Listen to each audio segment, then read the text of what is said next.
अस्सलाम वालेकुम students, welcome to CBEL concept based education learning YouTube channel. मैं हमाद अहमद आपका ट्यूटर।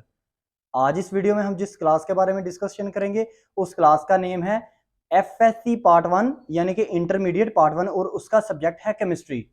स्टूडेंट्स, इससे प्रीवियस लेक्चर्स में मैंने केमिस्ट्री के आपको चंद लेक्चर्स अपलोड किए हैं, प्रोवाइड किए हैं। उन लेक्चर में आपके पास एटम 1.1 एटम, उसके अलावा एविडेंस ऑफ एटम, मॉलिक्यूल, फिर मैंने आयन को डिस्कस किया, फिर मैंने आपसे डिस्कशन की मोलेकुलर आयन यानी मॉलिक्यूलर आयन के बारे में। आज हम 1.2 टॉपिक डिस्कस करेंगे जो कि आपका है रिलेटिव एटॉमिक मास यानी कि RAM, relative atomic mass. Topic को स्टार्ट करने से पहले स्टूडेंट्स आपसे रिक्वेस्ट है, चैनल को सब्सक्राइब करें, वीडियोस को लाइक करें और अगर ये वीडियोस आपको ज्यादा अच्छी लगती हैं और इन वीडियोस को अपने फ्रेंड्स में भी शेयर करें ताकि आपके साथ साथ उनका बेनिफिट हो। क्योंकि स्टूडेंट्स ये वीडियोस आपको इतनी सिंपल वे में समझाई जा रही हैं कि आपको कोई भी टॉपिक आपका जो आपको परेशान करता है, अगर ये वीडियो आप सुन लेते हैं, इंशाल्लाह ताला मैं गारंटी से आपको कह सकता हूँ 90-95% आपको एग्जैक्ट समझ आ जाएगी और आपको इस टॉपिक को याद करने में और समझने में भी कोई परेशानी नहीं होगी।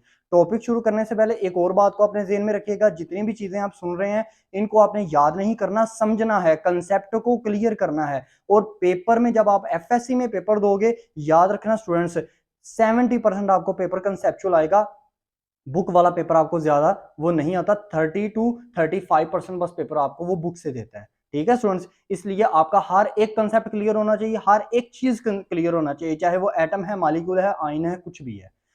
आज हमारा टॉपिक है, टॉपिक की तरफ चलते हैं। टॉपिक हमारा है RAM यानी कि रिलेटिव एटॉमिक मास। देखें स्टूडेंट्स, रिलेटिव एटॉमिक मास के बारे में डिस्कशन करने से पहले मैं एक चीज आपको बताऊं, एटम एटॉमिक मास।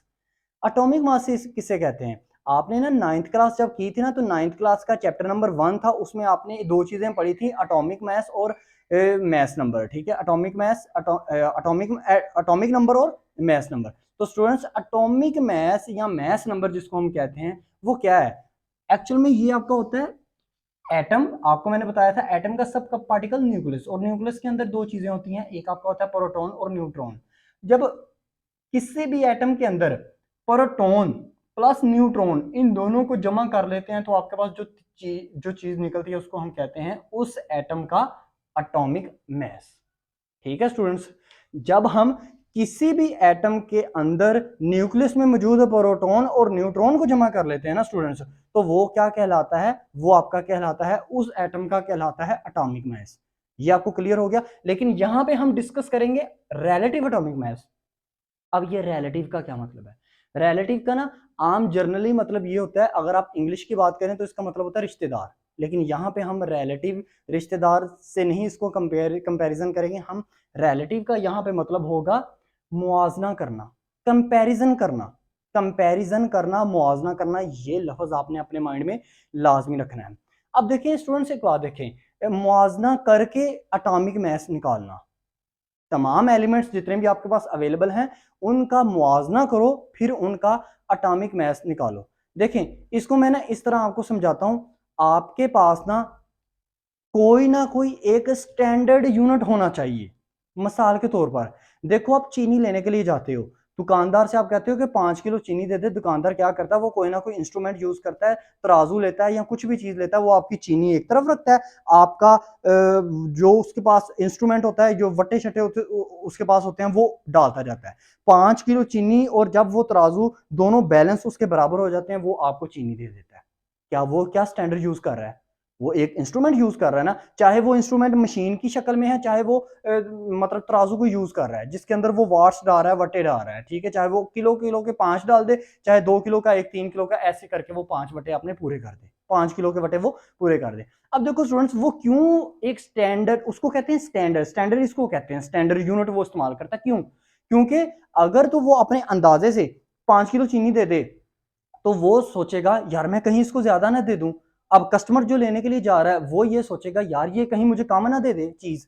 तो इसलिए दोनों का झगड़ा खत्म करने के लिए एक स्टैंडर्ड चीज यूज की जाती है, ताकि जिसमें ना देने वाले को मुश्किल हो, ना कस्टमर को मुश्किल हो, दोनों का आपस में झगड़ा, दोनों एक दूसरे पे ट्रस्ट ट्रस्ट करें कि हाँ इसने जो मुझे चीज दी है या इससे मैंने जो चीज ली है वो बिल्कुल ठीक है। जैसे कि आप स्टूडेंट ने आपने इसी फर्स्ट ईयर में एफएससी में फिजिक्स में आप ये चीज पढ़ते हो, सिस्टम इंटरनेशनल यूनिट। 1960 में सिस्टम इंटरनेशनल यूनिट क्या हुआ, उसमें ना चंद साइंटिस्ट बैठे, फिजिस्ट बैठे, उन्होंने कहा कि देखो लेंथ, जैसे लेंथ का यूनिट क्या है, मीटर है ना, लेकिन लेंथ को तो सेंटीमीटर में भी मेजर करते हैं, लेंथ को तो मिलीमीटर में भी मेजर करते हैं। जैसे टाइम, टाइम का यूनिट क्या है, सेकंड, तो टाइम को मिनट में भी मेजर करते हैं, टाइम को हम आवर में भी मेजर करते हैं। लेकिन जब भी हम, आप फिजिक्स के जब भी न्यूमेरिकल करोगे, जब भी आपका टाइम टी निकालना हो, एंड पे जो आपका आंसर आता है, आप मिनट में आंसर आया तो उसको आपने सेकंड में कन्वर्ट करके लिखना है, एंड पे उसका यूनिट सेकंड लिखना है। ऐसा ही है ना, क्यों? क्योंकि सिस्टम इंटरनेशनल यूनिट में फिजिक्स ने हमें ये बताया कि हम अगर एक चीज को 3 या 4 तरह से उसका स्टैंडर्ड, उसका यूनिट लिख सकते हैं। तो अगर हम कोई एक शख्स कहेगा मैं ये यूज करता हूं, मैं जी टाइम का जो है वो मिनट यूनिट यूज करता हूं, कोई कहेगा नहीं, जब भी मेरे पास टाइम का आंसर है ना, मैं उसके आगे सेकंड लिखूंगा, कोई कहे जब भी मेरे पास टाइम आएगा ना तो मैं उसके आगे आर लिखूंगा। तो उन्होंने ये कंफ्यूजन दूर करने के लिए, इस मसले को, इस प्रॉब्लम को, इस इशू को हल करने के लिए उन्होंने क्या कहा, उन्होंने कहा भाई हम एक डिसाइड कर लेते हैं जिसको तमाम फॉलो करेंगे। इसको क्या कहते हैं, यूनिट। अब जब भी कंपैरिजन होगा टाइम का तो सेकंड से कंपैरिजन होगा। बात को मेरी को अंडरस्टैंड कर रहे हैं ना। अब इसी कंसेप्ट को ले आओ आप केमिस्ट्री में। अब केमिस्ट्री में ये आ गया आपके पास रिलेटिव एटॉमिक मास। मैंने पहले आपको बताया मुआवजा करना है। अब एटम का मास निकालना है, तो एटम का मास निकालते वक्त हम एटम, किसी भी एटम का मास निकालना है, हम उसके लिए क्या स्टैंडर्ड, क्या वटा रखेंगे, स्टैंडर्ड क्या इंस्ट्रूमेंट रखेंगे। जैसे आपने अगर कपड़ा लेने के लिए जाना हो दुकान पे, तो दुकानदार आपके आगे थान रखता है, आपने कहा जी मुझे 5 मीटर का कपड़ा उतार दो, वो क्या कहता है इधर से मैं मापे भी ना, वो अंदाजे से कह दे लो जी कैंची से मैंने काट के आपको दिया। नहीं, वो जो इंस्ट्रूमेंट यूज करता है वो मीटर रॉड यूज करता है, मीटर रॉड रखता है, आपको उतनी लेंथ का कपड़ा काट के दे देता है। तो देखो उसमें क्या वो इंस्ट्रूमेंट यूज करते हैं, क्यों? क्योंकि एम्बिग्युइटी खत्म हो, क्योंकि प्रॉब्लम्स खत्म हो, एक दूसरे पे एतमाद किया जाए, झगड़ा ना हो। इसी वजह से जब एटम्स का मैस निकालने लगे ना, तो साइंसदानों ने हमें, केमिस्ट्स ने हमें क्या कहा, उन्होंने कहा भी इसका एक स्टैंडर्ड रखना है हमने, यूनिट। उस यूनिट को क्या उन्होंने नाम दे दिया, रिलेटिव एटॉमिक मैस। ठीक है स्टूडेंट्स, अब मैं आपसे ये डिस्कशन करने लगा हूं कि वो यूनिट क्या है। याद रखो हम मैस किसका निकालने लगे हैं, हम मैस एटम का निकालने लगे हैं ना स्टूडेंट्स। अब एटम का मैस निकालेंगे तो हमें उसके बराबर हमको जो स्टैंडर्ड रखना पड़ेगा, हम वो भी एटम ही रखेंगे। तो इस सिलसिले में साइंसदानों ने कौन सा रिलेटिव एटॉमिक मैस में कौन सा यूनिट एज अ स्टैंडर्ड रखा, उन्होंने रखा कार्बन 12। ठीक है स्टूडेंट्स, अब ये कार्बन 12, कार्बन 12 ही क्यों रखा, क्वेश्चन ये बनता है। ध्यान से मेरे टॉपिक को समझना है, बहुत इजी वे में समझा रहा हूं। कार्बन 12 को ही उन्होंने क्यों रखा, देखो आपके जितने भी ऑर्गेनिक कंपाउंड है ना, वो ज्यादातर कार्बन पे मुश्तमिल हैं, और कार्बन के 3 आइसोटोप्स होते हैं, कार्बन 12, कार्बन 13, कार्बन 14। ठीक है, अब आइसोटोप्स क्या है, अगर किसी स्टूडेंट को नहीं पता तो इंशाल्लाह ताला आइसोटोप की वीडियो आएगी, आप उसको भी अच्छी तरह समझ लीजिएगा, आपको समझ आ जाएगी। अभी बस ये समझो कि आइसोटोप्स कार्बन के कितने हैं, 3, कार्बन 12, कार्बन 13, कार्बन 14। और कार्बन 12 जो है, आप कहोगे सर अच्छा कार्बन 13 और 14 को क्यों नहीं एज अ स्टैंडर्ड यूज किया, एज अ यूनिट क्यों नहीं यूज किया?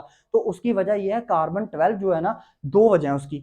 नंबर 1, कार्बन 12 ज्यादातर 98, 97, 98% carbon 12 as a organic compound ज्यादा कसरत से पाया जाता है। ठीक है, और दूसरा इसके होने की क्या वजह है, कार्बन 13 और कार्बन 14 की बजाय इसको क्यों चूज करने की एज अ यूनिट, वजह है, उसकी वजह यह है कि कार्बन 12 जो है वो स्टेबल है, ज्यादा स्टेबल है। स्टेबल मींस आजादाना रहता है, स्टेबल मींस ज्यादा आजादाना रहता है, तो इसकी तादाद इतनी ज्यादा है, लाखों करोड़ों में इसकी तादाद है। बात को समझ रहे हैं? इस वजह से हम कार्बन 12 को एज अ स्टैंडर्ड यूज करेंगे जब भी हम किसी भी एटम का atomic mass, relative atomic mass निकालेंगे, तो हम एक तरफ रखेंगे कार्बन 12 और दूसरी तरफ रखेंगे ऑक्सीजन रख लो, हाइड्रोजन रख लो, मैग्नीशियम रख लो, कैल्शियम रख लो, जितने भी आपके पास एलिमेंट हैं उनको एक तरफ रखें, और एक तरफ आपने एज अ यूनिट किसको रखना है, एज अ यूनिट आपने कार्बन 12 को रखना है। अब बात यहां तक आपने अंडरस्टैंड कर ली होगी, आई होप सो। अब इसके बाद देखो स्टूडेंट्स, मैं हम क्या करते हैं इसके बाद, देखो अब आपने लेट सपोज आपने क्या करना है, आपने ना आपने ऑक्सीजन का ना मेजर करना है रिलेटिव एटॉमिक मास। ठीक है, अब ऑक्सीजन का क्या किया, अब मैं अपने पास एक तराजू बनाने लगा एज अ, मतलब आपको सिर्फ समझाने के लिए, सपोज कर रहा हूं, ये एग्जिस्ट नहीं करता। आपको भी पता है, क्योंकि एटम स्टूडेंट्स इंतहाई छोटा है, एटम को तो मेजर किया ही नहीं जा सकता। एटम तो आपको पता है स्टूडेंट्स, इलेक्ट्रॉन माइक्रोस्कोप से बड़ा मुश्किल से दिखाई देता है। इलेक्ट्रॉन माइक्रोस्कोप से भी एटम बहुत मुश्किल से दिखाई देता है, और वो भी हमें डॉट डॉट बनते हुए नजर आते हैं। तो एटम इतना लाइट होता है कि हम इसको मेजर कर ही नहीं पाते। इस वजह से हम एटम के मैस को मेजर करने के लिए ना स्टूडेंट्स, हम एक स्टैंडर्ड चीज रखते हैं, एक उसके मतलब एक एज अ स्टैंडर्ड यूनिट रखते हैं, ताकि हम एटम को ना मेजर कर पाए। क्योंकि एटम छोटा बहुत है, इसलिए हम उसको इजीली नहीं मेजर कर सकते जब तक उसके साथ कोई कंपैरिजन नहीं ड्रॉ करेंगे। ठीक है स्टूडेंट्स, अब देखो, मैंने फर्ज करो मैंने क्या किया, मैंने एक तराजू बनाया, ऐसे एक तराजू बनाया, इसके ना एक साइड पे ना मैंने क्या किया, यहाँ पे मैंने ऑक्सीजन रख दिया। ठीक है, अब मैंने देखना है कि आपको भी पता है स्टूडेंट्स, जब भी हमने तराजू को यूज करना हो ना, तो हम देखते हैं जब दोनों साइड्स बराबर हो जाती है ना तराजू की, तो वो हम देखते हैं, हाँ भाई जी 5 किलो चीनी लेनी है, तो जब तक यहाँ पे वट्टे 5 किलो के बराबर हो जाएंगे, तो हम देखेंगे हाँ यार ये 5 किलो चीनी का ना एग्जैक्ट हमने जितना भी चीनी लेनी थी वो मेजर होगी, उठा के कस्टमर को दे देते हैं। ठीक है, अब यहाँ पे भी ऐसा ही, अगर आपने ऑक्सीजन का रिलेटिव एटॉमिक मास यूज करना है ना, तो आप एक तरफ ऑक्सीजन को रखोगे और दूसरी तरफ किसको रखोगे, कार्बन 12 को। ठीक है, अब देखो कार्बन 12 आप कैसे रखोगे। अब देखो पहले ये करो, कार्बन 12 ना, कार्बन 12 का ये मतलब होता है कार्बन के 12 हिस्से।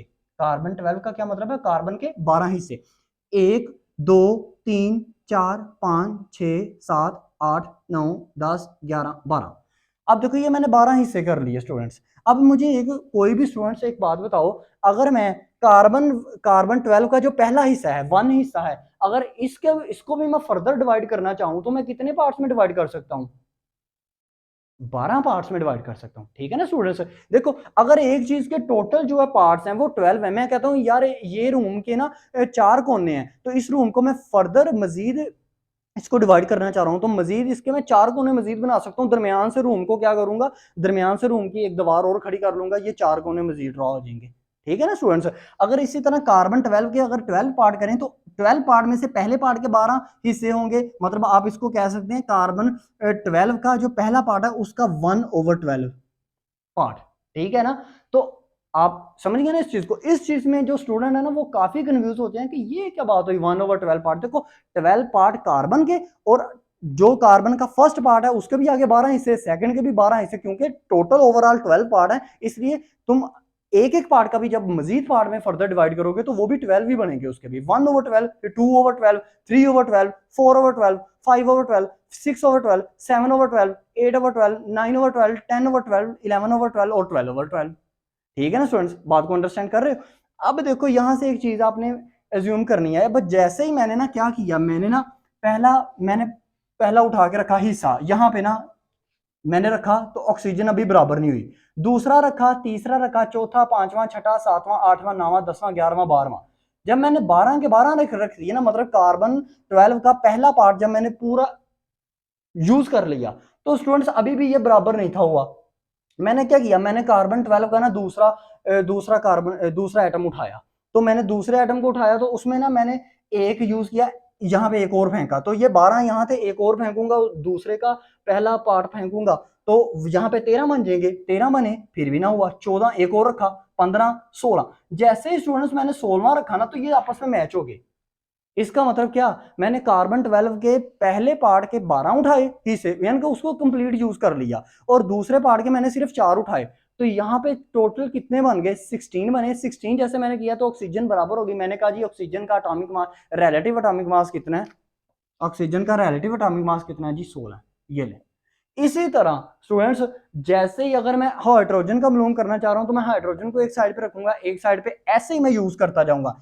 एक बात याद रखना, कार्बन 12 का जो पहला पार्ट है उसके मजीद फर्दर 12 पार्ट में उसको तकसीम करना है, क्योंकि देखो अगर आप हाइड्रोजन की बात करो ना, तो हाइड्रोजन का जो रिलेटिव एटॉमिक मास है वो 1.88 समथिंग है। ठीक है ना, तो वहां पे आपने वहां पे आपने क्या किया होगा, कार्बन 12 का जो पहला पार्ट है उसका एक पार्ट रखा होगा, और एक पार्ट से आधा पार्ट थोड़ा सा और मजीद ज्यादा रखा होगा। ठीक है, आपने एक एक करके यूज करना है। ठीक है, तब आपको पता चलेगा कि रिलेटिव एटॉमिक मास कब आ सकता है, आपको भी पता है। एक बात देखो, अगर मैंने 5 किलो चीनी लेनी है, तो मैंने एक दफा में 2 किलो का वटा रखा, दूसरी दफा में 2 किलो का वटा रखा, तीसरी दफा में भी 2 किलो का वटा रखूंगा, नहीं वो तो 6 किलो हो जाएगा ना। इस वजह से मैं आहिस्ता आहिस्ता करके चलूंगा, पाइया, आधा किलो, फिर 1.5 किलो, फिर मैं 2 किलो का रख लूंगा, फिर मैं एक और रखूंगा। मतलब मैं जहन में ये सोचूंगा यार मैं कहीं ना कहीं से ऐसा ना हो कि मैं आगे ना चले जाऊं, मतलब जहां पे मेरा बैलेंस होता है उससे मैंने आगे नहीं जाना।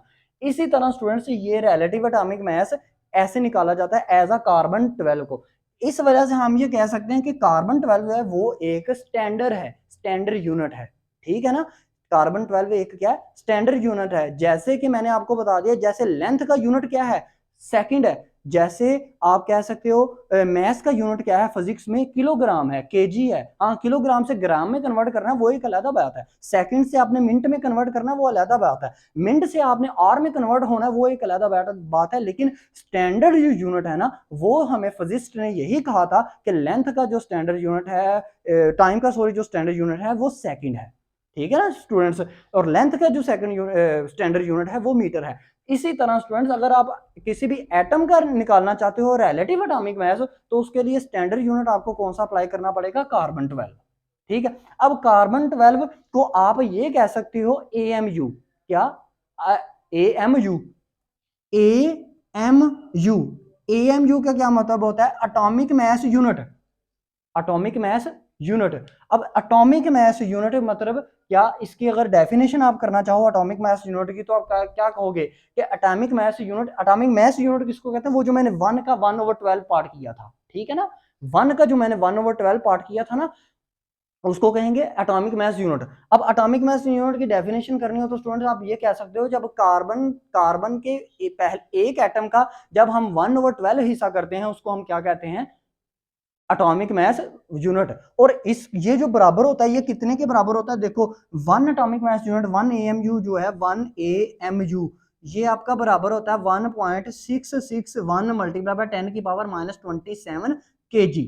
केजी से हम आपको पता है, मैंने आपको पहले लेक्चर में भी बताया था, इसको ग्राम में कन्वर्ट करना हो तो मल्टीप्लाई 10 की पावर क्या करेंगे, 3 करेंगे। और अगर ग्राम से मिलीग्राम में करना हो तो फिर भी इसको मल्टीप्लाई बाय 10 की पावर कितनी करेंगे, 3 करेंगे, ठीक है स्टूडेंट्स। ये आपका क्या था, AMU। अब इसी तरह आपने रिलेटिव एटॉमिक मास की डेफिनेशन करनी हो तो रिलेटिव एटॉमिक मास की डेफिनेशन आपके पास क्या होगी कि जी रिलेटिव एटॉमिक मास एक एवरेज एटॉमिक मास है। जब आप कार्बन 12 को एज अ स्टैंडर्ड यूज करते हो किसी भी एटम का मास निकालने के लिए, एटॉमिक मास निकालने के लिए, तो उसके बदले में आप जो स्टैंडर्ड चीज यूज करोगे उसको आप कहोगे रिलेटिव एटॉमिक मास। आपकी बुक में लिखी हुई है, तारीफ को लिखना जरूरी नहीं होता, उसको समझाना जरूरी है। वो मैंने आपको बहुत इजी वे में कोशिश की है समझाने की। आई होप सो आपको समझ में आ गई होगी। अगर नहीं समझ में आई फिर भी मुझे कमेंट सेक्शन में आपने लाजमी बताना है। और जाते जाते स्टूडेंट्स एक चीज सुनो, आपको पेपर में ये क्या पूछ सकता है, पेपर में स्टूडेंट्स वो आपको डेफिनेशन पूछ सकता है, वो आपको AMU की डेफिनेशन पूछ सकता है। और इसके अलावा ना आपको कुछ रिलेटिव एटॉमिक मास आपकी बुक में दिए हुए हैं, जैसे RAM रिलेटिव एटॉमिक मास बताओ, ऑक्सीजन का कितना है, हाइड्रोजन का कितना है, क्लोरीन का कितना है। इसी तरह आपने वो 8 to 10 है आपके पास रिलेटिव एटॉमिक मास आपकी बुक में दिए हुए, उनको अच्छी तरह प्रिपेयर कीजिएगा, क्योंकि जो आपके पहले चैप्टर के अंदर जो न्यूमेरिकल्स है ना उनमें बहुत वो यूज होते हैं। आपके 15% जो न्यूमेरिकल है ना, 15% आपका जो न्यूमेरिकल है वो वहां से यूज होता है। वो उन चीजों को याद की होगी, तो उन वैल्यूज को आपने याद किया होगा ना कि ऑक्सीजन का रिलेटिव एटॉमिक मास कितना है जी, 16 है, हाइड्रोजन का कितना है जी, 1.88 समथिंग है। तो उसको अगर आपने यूज किया होगा तो आपको इंशाल्लाह ताला उसमें परेशानी नहीं बनेगी। आपने स्टूडेंट्स क्या करना है, इस लेक्चर को बहुत अच्छे से प्रिपेयर करना है। इंशाल्लाह ताला आपको इस लेक्चर की समझ आई होगी। लेक्चर ना भी समझ में आई मुझे कमेंट सेक्शन में एक दफा लाजमी बताइएगा। वीडियो अच्छी लगी तो लाइक कीजिएगा, चैनल को सब्सक्राइब कीजिएगा, ताकि इस तरह की आपको न्यू न्यू अपडेट्स मिलती रहें। और इंशाल्लाह ताला आपके जब पेपर्स होंगे आपको इस चैनल के थ्रू हम इंपॉर्टेंट क्वेश्चंस प्लस उनका सोल्यूशन भी बताएंगे। अब तक के इतना ही, अपना ख्याल रखें, अपने इस यूट्यूब चैनल का भी। अल्लाह हाफिज।